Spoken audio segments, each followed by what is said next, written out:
Didukung oleh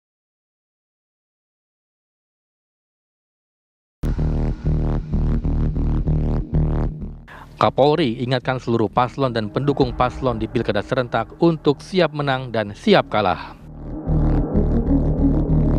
KPU Bengkulu tegaskan tetap jalankan tahapan pemilihan gubernur meski calon gubernur nomor urut 2 Rohidin Mersyah ditangkap KPK.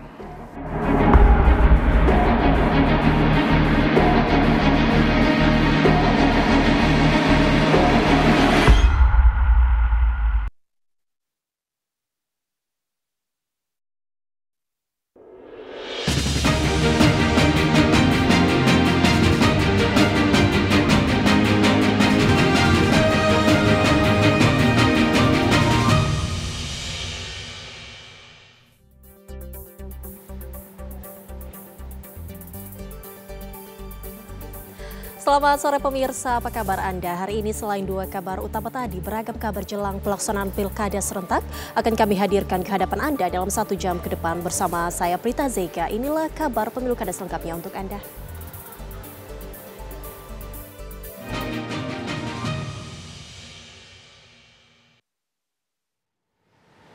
Kita awali kabar pemilu kada sore hari ini pemirsa. Kapolri Jenderal Listio Sigit Prabowo menegaskan Polri siap menjaga keamanan pilkada serentak. Ia juga meminta seluruh paslon siap menang dan siap kalah dan menerima hasil pilkada serentak.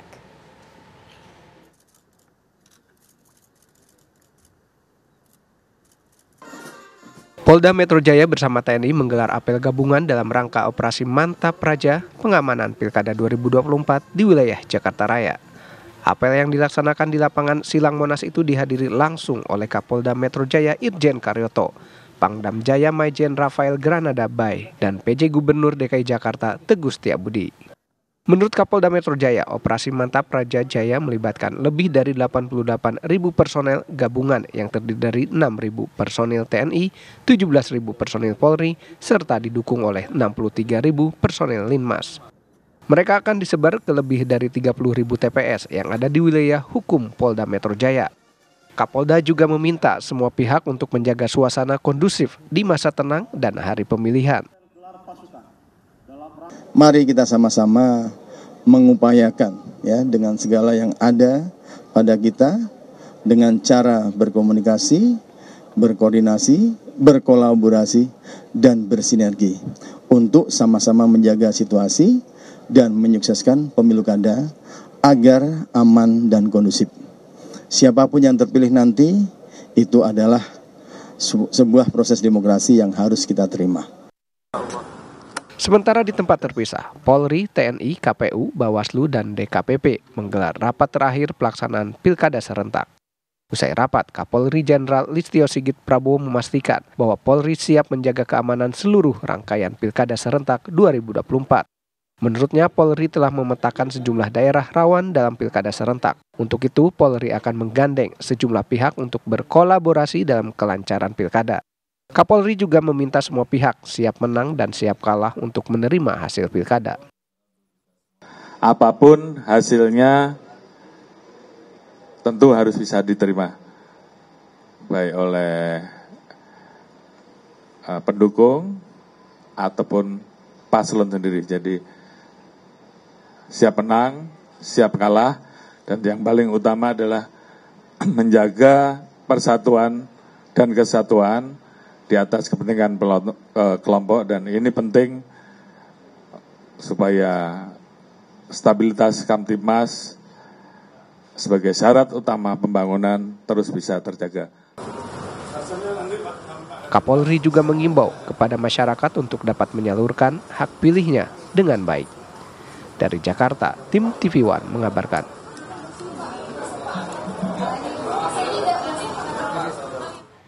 Pemirsa, KPU Jakarta telah mendistribusikan seluruh logistik Pilkada serentak ke gudang logistik di kantor kecamatan di seluruh Jakarta. Rencananya surat suara Pilgub Jakarta akan didistribusikan ke seluruh TPS paling lama Selasa besok. Tahapan distribusi logistik Pilkada serentak telah dilakukan oleh KPU Jakarta. Seluruh logistik Pilgub Jakarta saat ini telah tersimpan di gudang kantor kecamatan untuk didistribusikan ke seluruh TPS. Komisioner KPU Jakarta, Dodi Wijaya mengatakan, pengiriman logistik termasuk surat suara Pilgub Jakarta ke TPS akan rampung pada H-1 atau Selasa besok. Sebelum didistribusikan ke TPS, KPU Jakarta telah memeriksa seluruh surat suara yang dikirim melalui proses sortir. Dalam proses tersebut, KPU tidak menemukan adanya surat suara yang rusak. Namun jika pemilih di TPS mendapatkan surat suara rusak saat di TPS, maka KPU telah menyiapkan surat suara cadangan untuk mengganti surat suara tersebut. Kalau nanti pada hari pemungutan suara ditemukan surat suara yang rusak, pemilih bisa mengajukan penggantian kepada KPPS dan akan diberikan penggantian surat suara yang dari surat suara cadangan dan dicatat dalam formulir kejadian khusus. Jadi masyarakat tidak perlu khawatir kalau ada kerusakan pada kondisi surat suara, tapi kami pastikan kalaupun itu terjadi sudah ada pengganti dari surat suara cadangan. Pilgub Jakarta akan berlangsung pada Rabu 27 November mendatang. Terdapat lebih dari 8.200.000 daftar pemilih tetap di Jakarta yang akan menyalurkan hak suaranya di lebih dari 14.000 TPS. Selain TPS, KPU Jakarta juga menyiapkan TPS keliling bagi pemilih yang tak bisa datang ke TPS.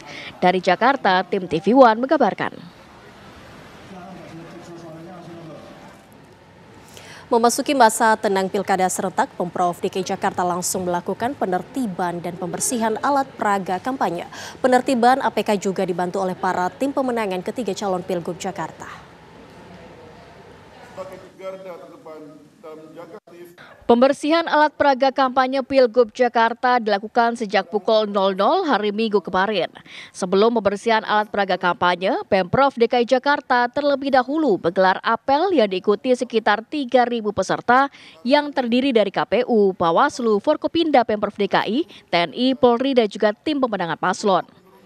Apel ditutup dengan doa bersama lintas agama dan dilanjutkan dengan patroli pembersihan alat peraga kampanye. PJ Gubernur DKI Jakarta, Teguh Setiabudi berharap dengan pembersihan alat peraga kampanye ini, warga Jakarta dapat melalui masa tenang dengan kondusif. Kita masuk ke masa tenang, kita harapkan masa tenang, hari tenang ini juga berlangsung kondusif sampai dengan pemungutan suara dan juga sampai pemungutan suara dan seterusnya nanti sampai terlantiknya gubernur dan wakil gubernur hasil pilkada pilihan rakyat. Ketua KPU Jakarta Wahyu Dinata yang juga hadir dalam apel berharap masa tenang ini dapat dimanfaatkan warga untuk menentukan pilihannya dengan baik. Ia meminta tim sukses masing-masing paslon untuk menurunkan alat peraga kampanye sebelum hari pencoblosan. Yang pasti kami juga menghimbau kepada peserta pemilu untuk segera juga menurunkan alat peraganya, ya, segera mungkin paling lambat H-1, kalau bisa sesegera mungkin yang disampaikan tadi Pak PJ Gub harus segera juga selesai misalnya malam ini. Dan mudah-mudahan kondisi hari tenang ini kondusif sehingga masyarakat bisa menentukan hak pilihnya secara baik dan sesuai dengan hati nuraninya masing-masing. PJ Gubernur Jakarta juga menghimbau warga Jakarta yang memiliki hak pilih untuk menyalurkan hak pilihnya pada 27 November, Rabu lusa. Dari Jakarta, Margareta Novita, Syahrul Hidayat, TV One mengabarkan. Usai ditertibkan sejak Minggu dini hari, kondisi ruas jalan di Jakarta mulai bersih dari alat peraga kampanye Pilgub Jakarta. Di flyover Klender, Jalan Raya Bekasi, Jakarta Timur, sudah tidak ada lagi alat peraga kampanye berupa spanduk ataupun baliho. Sebelumnya di tempat itu terdapat banyak spanduk dan baliho dari ketiga paslon Pilgub Jakarta. Selama masa tenang, seluruh alat peraga kampanye harus ditertibkan. Pemprov DKI Jakarta sudah membentuk tim untuk menertibkan APK yang belum diturunkan oleh tim sukses paslon.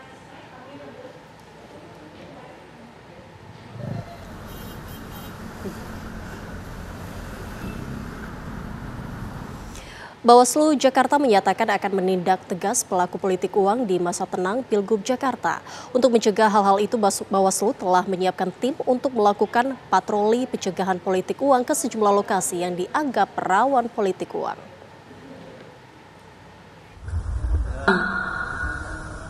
Memasuki masa tenang usai berakhirnya kampanye Pilgub Jakarta, Bawaslu Jakarta menggelar apel siaga patroli pengawasan politik uang. Apel siaga ini diikuti oleh perwakilan anggota Bawaslu dari 5 wilayah di Jakarta. Siap dilaksanakan. Dalam sambutannya, Ketua Bawaslu Jakarta Munandar Nugraha mengingatkan anggotanya untuk waspada terhadap praktik politik uang di masa tenang. Untuk itu, Bawaslu Jakarta menegaskan akan menindak tegas segala bentuk politik uang termasuk pembagian sembako yang dilakukan pihak-pihak tertentu.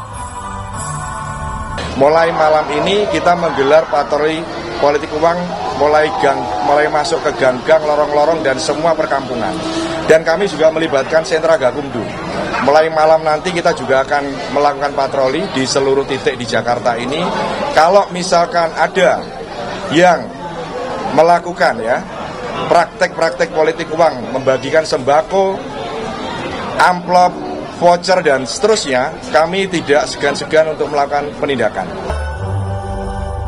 Bawaslu juga memerintahkan anggotanya untuk memantau aktivitas RT, RW, dan lembaga musyawarah kelurahan di Jakarta agar tetap bersikap netral di masa tenang ini. Menurut Bawaslu, RT, RW, dan LMK harus tetap netral.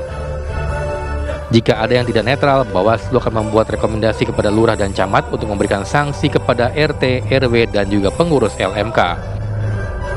Dari Jakarta, Adi Mulya, Dudi Ardians, TV One mengabarkan.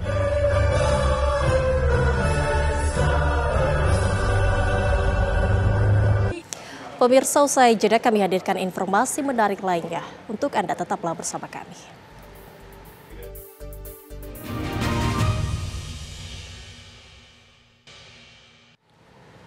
Anda kembali menyaksikan kabar pemilu kada. Pemirsa, kedatangan Presiden Prabowo Subianto di Uni Emirat Arab disambut dengan upacara kenegaraan yang megah oleh Presiden Uni Emirat Arab Muhammad bin Zayed Al Nahyan. Penyambutan kenegaraan ini berlangsung di Istana Kepresidenan Qasr Al Watan, Abu Dhabi pada Sabtu pekan lalu.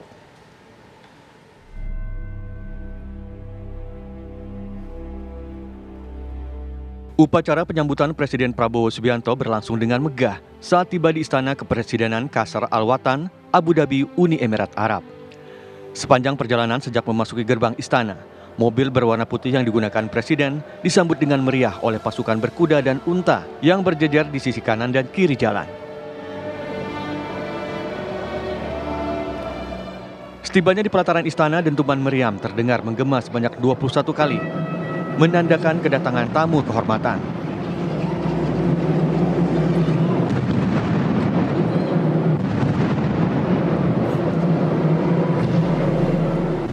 Presiden Prabowo Subianto kemudian disambut dengan hangat oleh Presiden Uni Emirat Arab Mohammed bin Zayed Al Nahyan atau lebih dikenal dengan MBZ. Tidak hanya di luar istana, penyambutan penuh kemegahan juga berlanjut di dalam istana. Barisan anak-anak sekolah menyambut Presiden Prabowo dengan membawa bendera merah putih dan bendera Uni Emirat Arab, menciptakan atmosfer persahabatan antar kedua negara. Di dalam istana, lagu kebangsaan kedua negara diperdengarkan.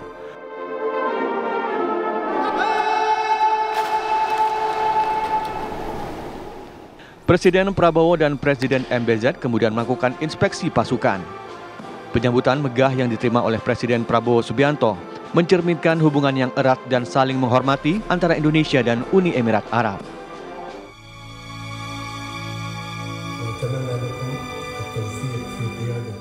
Tim TV One mengabarkan. Indonesia yang lebih maju, tumbuh dan penuh. Indonesia dan Uni Emirat Arab sepakat memperkuat hubungan ekonomi dan menjalin kerjasama di sejumlah bidang strategis. Kedua negara juga telah menandatangani nota kesepahaman di sejumlah bidang yang disaksikan langsung Presiden Prabowo Subianto dan Presiden Mohammed bin Zayed Al Nahyan.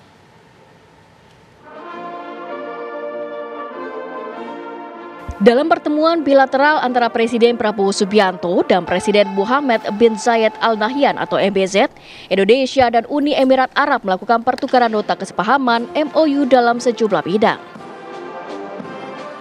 MOU itu melingkupi berbagai sektor yaitu industri dan teknologi, energi, kesehatan, kebudayaan, pariwisata, pertambangan, dan infrastruktur.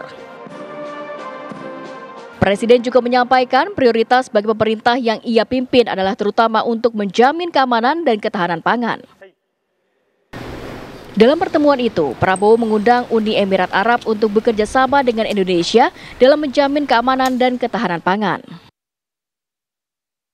Prioritas saya dalam pemerintah yang saya pimpin ke depan adalah pertama untuk menjamin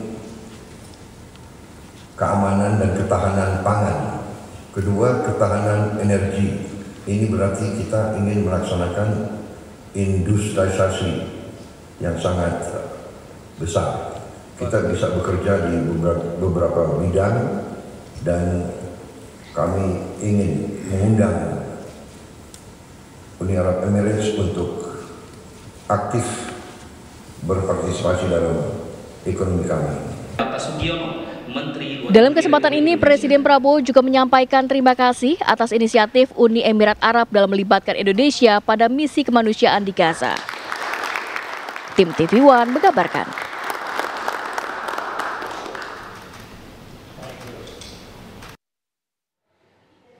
Presiden Prabowo Subianto tiba di Bandara Halim Perdana Kusuma, Jakarta, Minggu pukul 5.30 waktu Indonesia Barat setelah melakukan lawatan ke sejumlah negara. Kedatangan Prabowo kembali ke tanah air disambut langsung oleh Wakil Presiden Gibran Raka Buming Raka, beberapa Menteri Kabinet Merah Putih, Kepala Bin Herindra, Panglima TNI Agus Subianto, dan Kapolri Listio Sigit Prabowo. Prabowo kemudian tiba mengenakan setelan jas berwarna biru dongker dan berpeci hitam. Segera menyalami mereka yang menyambutnya dengan sapaan hormat dan hangat. Sejak 8 November hingga 23 November 2024, Presiden Prabowo telah melakukan kunjungan ke 6 negara, dimulai dari Cina, Amerika Serikat, Peru, Brazil, Inggris, dan terakhir Uni Emirat Arab.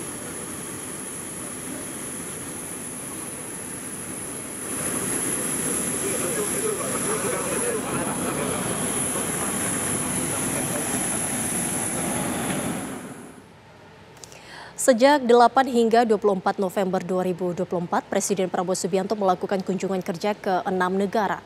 Dari kunjungan kenegaraan tersebut, Prabowo membawa oleh-oleh komitmen investasi senilai 18,57 miliar dolar Amerika Serikat atau sekitar 294,8 triliun rupiah.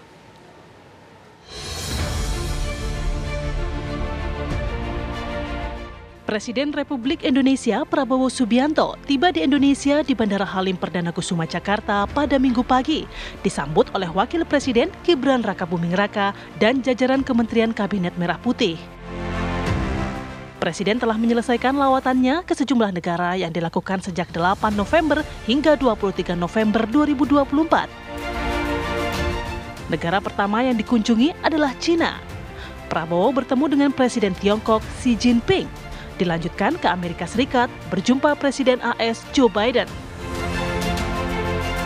Setelahnya, Prabowo melanjutkan perjalanan kedua konferensi internasional, yakni KTT APEC di Peru dan KTT G20 di Brasil.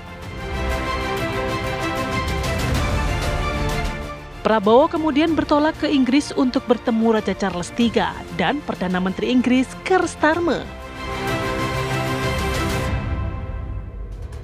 Terakhir, ia berkunjung ke Uni Emirat Arab bertemu Presiden Mohammed bin Zayed Al Nahyan atau MBZ. Dari semua kunjungan kenegaraan tersebut, total Prabowo membawa oleh-oleh komitmen investasi senilai 18,57 miliar dolar Amerika Serikat atau sekitar 294,80 triliun rupiah. Tim TV One mengabarkan. Pemirsa, informasi menarik lainnya akan kami hadirkan sesaat lagi. Usai jeda berikut ini, tetaplah bersama kami.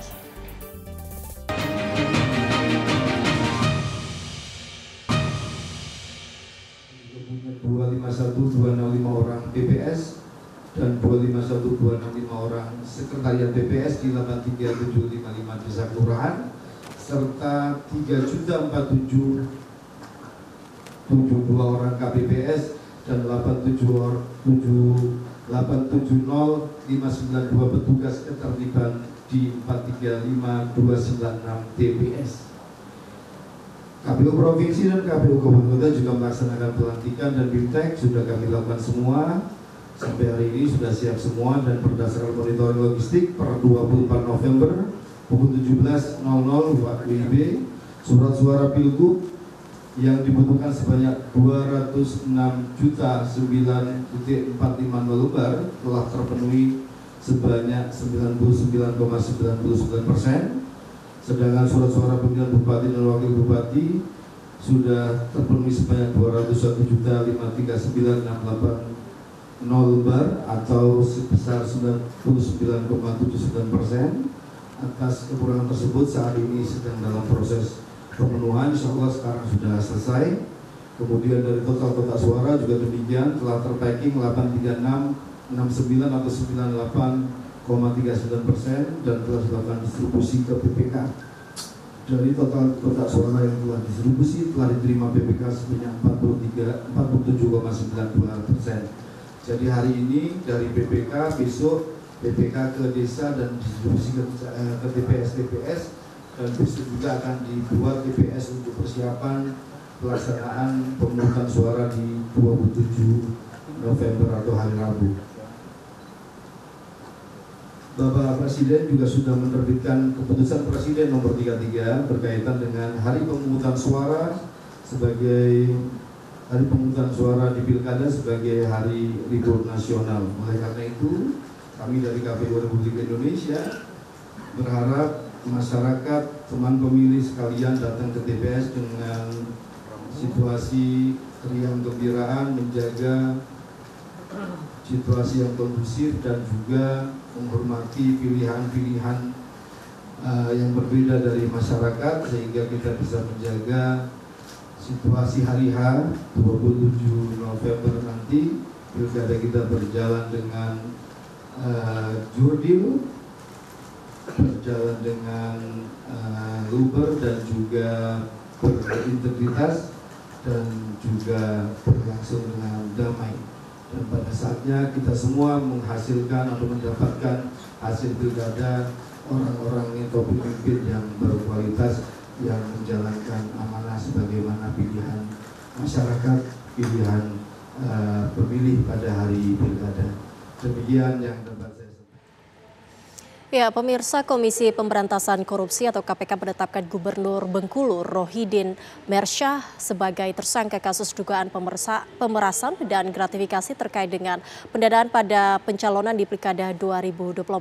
Rohidin disebut menerima uang sejumlah lebih dari 1,4 miliar rupiah melalui ajudannya yang dikumpulkan dari beberapa sektor dinas untuk digunakan dalam pendanaan pilkada.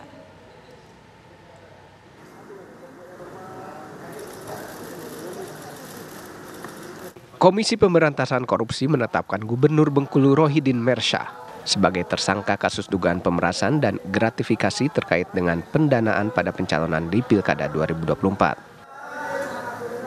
Selain Rohidin, KPK juga menetapkan 2 orang lainnya sebagai tersangka dalam kasus ini, yaitu Sekretaris Daerah Provinsi Bengkulu Isnan Fajri dan Ajudan Gubernur Efriansah alias Anca. Alexander Marwata, pimpinan KPK, mengatakan kasus ini berawal dari Rohidin yang menyampaikan pada Isnan di mana ia membutuhkan dana dan penanggung jawab. Juli tahun 2024, Saudara RM menyampaikan bahwa yang bersangkutan membutuhkan dukungan berupa dana dan penanggung jawab wilayah dalam rangka pemilihan Gubernur Bengkulu pada Pilkada serentak bulan November 2024.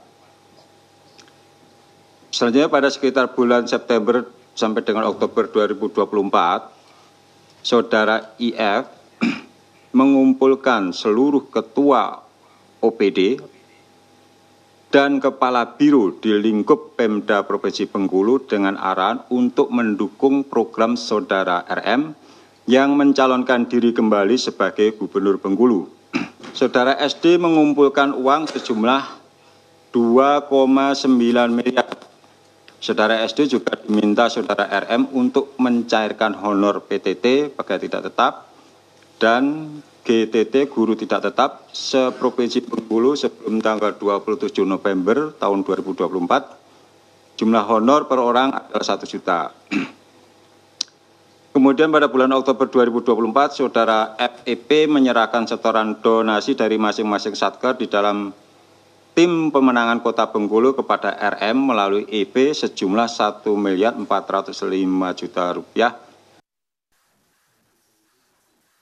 Alek juga menyebut pihaknya telah menyita uang dengan total 7 miliar rupiah dalam giat OTT tersebut.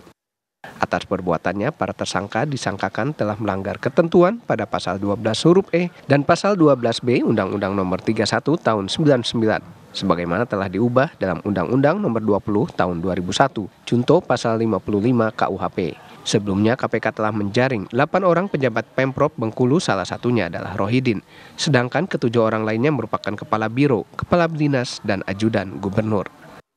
Dari Jakarta dan Bengkulu, Muhammad Haris, Ferry Yustika, TV One mengabarkan. Kita ke kabar lainnya, pemirsa. KPU Provinsi Bengkulu menegaskan tetap menjalankan tahapan pemilihan gubernur, meski calon gubernur nomor urut 2 Rohidin Mersyah ditetapkan sebagai tersangka oleh KPK. Karena Caimin sudah aman. Ketua KPU Provinsi Bengkulu, Rusman Sudarsono, langsung menggelar konferensi pers di aula kantor KPU Provinsi Bengkulu pasca KPK melakukan OTT kepada calon gubernur Rohidin Mersyah. Dalam konferensi pers tersebut, Rusman Sudarsono menegaskan OTT tersebut tidak mempengaruhi tahapan pilkada yang akan berjalan. Pihaknya akan tetap menjalankan tahapan pemilihan gubernur meski calon gubernur nomor urut 2 tersebut diamankan oleh KPK. Menurut Rusman, hal tersebut sesuai dengan PKPU nomor 17 tahun 2024. Kami tetap untuk menjalankan tahapan. Itu ya. Cukup ya? Termasuk clear, ya? Dari tidak ada pembatalan cakup ini seperti apa? Statusnya. Jadi sesuai dengan PKPU nomor 17 tahun 2024 di pasal 16, bahwasanya apabila ada pasangan calon yang dinyatakan berhalangan tetap ataupun ditetapkan sebagai terpidana H-29 atau sampai dengan hari pemungutan suara, itu KPU bersurat kepada KPU Kabupaten Kota, PPK dan PPS, dan juga kepada KPPS untuk menyampaikan informasi tersebut. Jadi itu kira-kira norma yang ada di PKPU. Jadi selain itu kami tidak bisa tafsirkan. Terima kasih ya, cukup ya. Sebelumnya Komisi Pemberantasan Korupsi KPK melakukan operasi tangkap tangan terhadap sejumlah pejabat eselon di Pemprov Bengkulu. Salah satu pejabat yang diciduk KPK merupakan calon gubernur incumbent Rohidin Mersyah. KPK sudah menetapkan tersangka terhadap Rohidin Mersyah untuk kasus gratifikasi dan pemerasan. Dari Bengkulu, Ferry Yustika, TV One mengabarkan.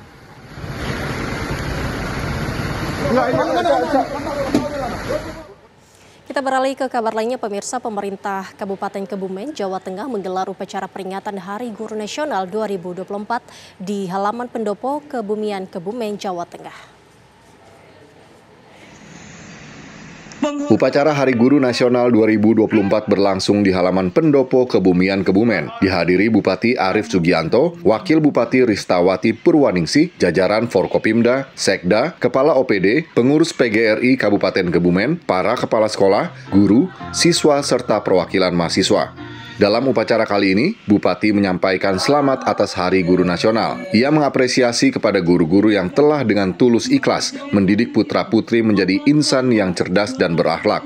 Sebagai wujud apresiasi, Bupati juga memberikan hadiah dan penghargaan kepada guru, kepala sekolah, pengawas, operator sekolah, pengelola perpustakaan, para siswa yang berprestasi di segala bidang masing-masing. Menyangkut kesejahteraan para guru, Bupati menegaskan pihaknya telah mengangkat 3.000 lebih guru PPPK, di mana sebelumnya keberadaan mereka seperti tidak diakui. Hari Guru Nasional 2024, kita cukup bangga bahwa pencetakan SDM di Kabupaten Kebumen semakin baik. Terbukti IPM Kabupaten Kebumen ini sudah cukup baik, di atas 7, dan tentunya kita akan terus tingkatkan sarana prasarana yang sangat miris ya ketika kami hadir. Dan alhamdulillah kemarin kita setelah menggelontorkan 38 miliar untuk sarpras di seluruh sekolah. Kita juga telah meningkatkan bagaimana sumber daya pendidik yang tadinya GTT sudah lebih dari 3.000 GTT sudah menjadi P3K. Tentunya ini juga meningkatkan kesejahteraan para tenaga pendidik. Program pendidikan insya Allah kita akan siapkan salah satu beasiswa yang sudah ada 3.000 beasiswa, kita akan tingkatkan bahwa seluruh anak sekolah di Kabupaten Kebumen harus mendapatkan beasiswa sesuai dengan kemampuan anggaran. Dan kemudian juga ada anggaran kecantikan untuk para tenaga pendidik, supaya apa? Supaya beliau juga lebih profesional dan lebih bangga menjadi seorang pendidik. Hari Guru tahun ini mengambil tema Guru Hebat Indonesia Kuat dengan harapan bisa menjadikan putra-putri Kebumen menjadi insan yang cerdas dan berakhlak. Dari Kebumen, Jawa Tengah, tim TV One mengabarkan. 2 hari jelang Pilkada serentak, calon Wakil Bupati Ciamis Yana D. Putra meninggal dunia Senin pagi tadi. Kabarnya usai jeda, tetaplah bersama kami.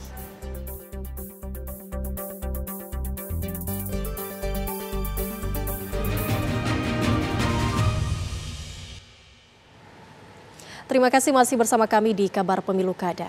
Pemirsa, 2 hari jelang Pilkada serentak, calon Wakil Bupati Ciamis Yana D. Putra meninggal dunia Senin pagi tadi. Yana meninggal dunia saat menjalani perawatan di Rumah Sakit Boromeus, Kota Bandung, Jawa Barat. Sebelum dirawat, Yana sempat mengikuti kegiatan kampanye Akbar hari Sabtu lalu. Namun usai acara, ia mengeluhkan sesak sehingga langsung dibawa ke rumah sakit. Yana meninggal dunia akibat serangan jantung. Ia merupakan petahana dan paslon tunggal yang berpasangan dengan Herdiat Sunaria.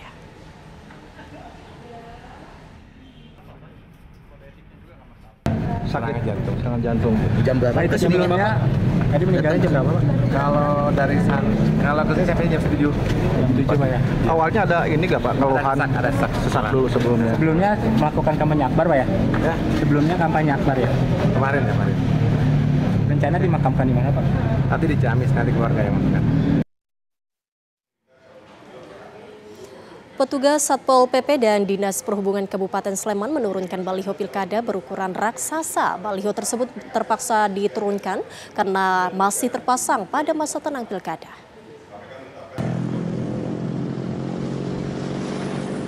Baliho pilkada berukuran besar yang berada di Jalan Raya Jogja Magelang diturunkan petugas Satpol PP. Petugas terpaksa menggunakan krain milik Dinas Perhubungan untuk menurunkan baliho pilkada tersebut. Tak hanya baliho pilkada, petugas juga menurunkan baliho bergambar pasangan calon gubernur Jawa Tengah yang terpasang di wilayah Sleman. Penurunan baliho menjadi bagian dari penertiban alat peraga kampanye atau APK pada masa tenang Pilkada 2024. Untuk mulai hari ini masa tenang, kami dari Satpol Kabupaten Sleman melaksanakan penertiban dan pembersihan APK. Khusus untuk yang ini, beberapa APK baliho yang ada di wilayah Kabupaten Sleman, seperti itu. Kalau yang tinggi-tinggi ini tadi menggunakan apa, Pak? Yang tinggi kita minta backup bantuan dari Dinas Perhubungan dan juga dari Dinas Lingkungan Hidup. Penertiban alat peraga kampanye akan terus dilakukan hingga menjelang pencoblosan Pilkada 27 November mendatang. Dari Sleman, Yogyakarta, Andri Prasetyo, TV One mengabarkan. Badan Pengawas Pemilu Bawaslu Kabupaten Pati, Jawa Tengah memetakan tempat pemungutan suara TPS rawan jelang Pilkada serentak 2024. Ada berbagai indikator yang menjadi patokan Bawaslu dalam menentukan TPS tersebut masuk kategori rawan. Salah satunya rawan pemilih yang tidak masuk DPT, punya riwayat terjadi penghitungan ulang, tidak adanya sarana listrik maupun internet, termasuk juga TPS tidak aksesibilitas bagi penyandang disabilitas dan rawan bencana banjir. Dari 2015 TPS yang ada di 401 desa dan 5 kelurahan yang tersebar di 21 kecamatan di Kabupaten Pati, hasil pemetaan yang dilakukan Bawaslu Pati ditemukan 3.035 TPS berpotensi rawan dengan asumsi setiap TPS ada lebih dari satu kerawanan dari berbagai indikator.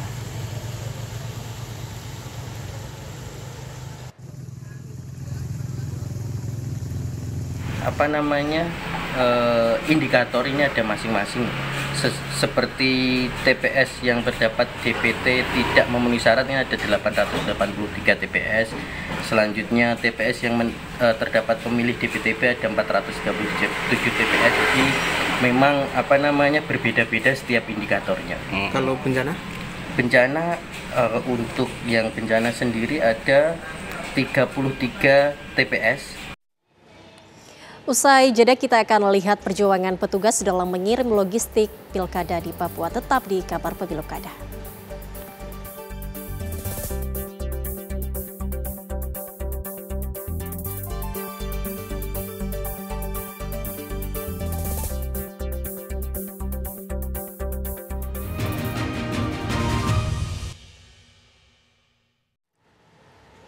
Tantangan berat harus dihadapi petugas saat proses pendistribusian logistik Pilkada Teluk Bintuni, Papua Barat. Untuk mencapai lokasi, kendaraan pengangkut logistik Pilkada harus melalui derasnya arus sungai dan juga ancaman dari anggota separatis kelompok kriminal bersenjata atau KKB.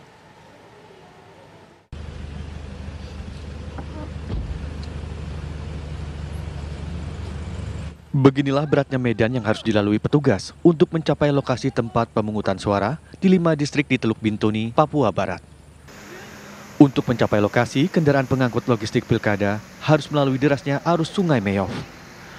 Kendaraan yang akan menyeberang harus ekstra hati-hati lantaran arus sungai yang bisa saja tiba-tiba membesar.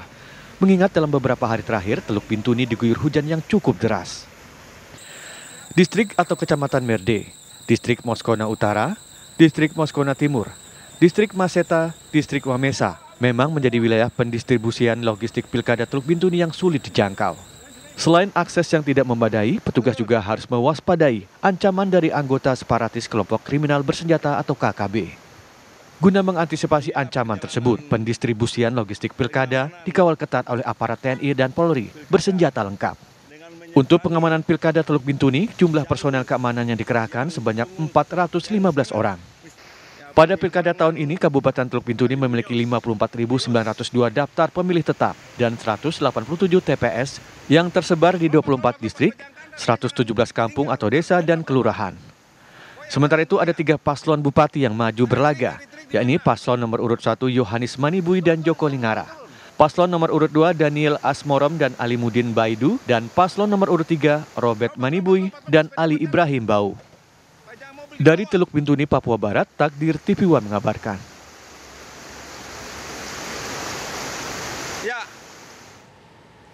Jelang pemungutan suara pada Pilkada serentak tahun 2024, Komisi Pemilihan Umum di setiap daerah mulai melakukan pendistribusian logistik pemilu, baik pemilihan gubernur dan wakil gubernur, serta pemilihan bupati dan wakil bupati.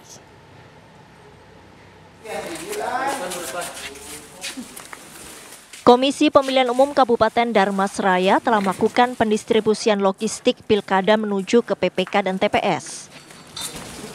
Surat suara untuk pemilihan umum kepala daerah untuk Gubernur Sumatera Barat dan Bupati Kabupaten Darmasraya telah dilakukan pengemasan dan pengangkutan oleh petugas KPUD Darmasraya. Berdasarkan data dari KPUD Kabupaten Darmasraya, untuk logistik Pilkada, surat suara untuk pemilihan umum Gubernur dan Bupati sebanyak 173.339 lembar.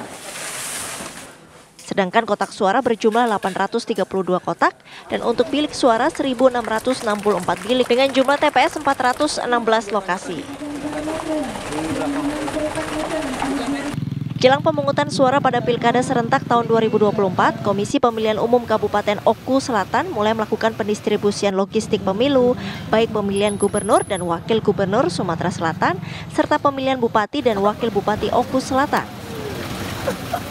Pelepasan pendistribusian logistik pemilu di Kabupaten Oku Selatan dilaksanakan di gudang logistik pemilu yang berada di Jalan Muara 2 Ranau. Pendistribusian logistik dilakukan bertahap dengan mengutamakan kecamatan terjauh terlebih dahulu. Pendistribusian dilakukan menggunakan 10 armada yang nantinya mengantarkan ke 10 kecamatan yang tersebar di Kabupaten Oku Selatan dengan dikawal ketat oleh pihak kepolisian. Komisi Pemilihan Umum Kota Makassar mendistribusikan logistik kebutuhan pemilihan umum kepala daerah ke pulau terluar yang berada di 3 kelurahan di Kecamatan Sangkarang, Kota Makassar. Distribusi logistik kebutuhan pemilihan umum kepala daerah untuk pemilihan wali kota dan wakil wali kota Makassar serta gubernur dan wakil gubernur Provinsi Sulawesi Selatan menggunakan kapal pengangkut barang yang meliputi surat suara, kotak suara, formulir untuk TPS, PPS dan PPK serta logistik pemilu kada lainnya. Tim TV One mengabarkan.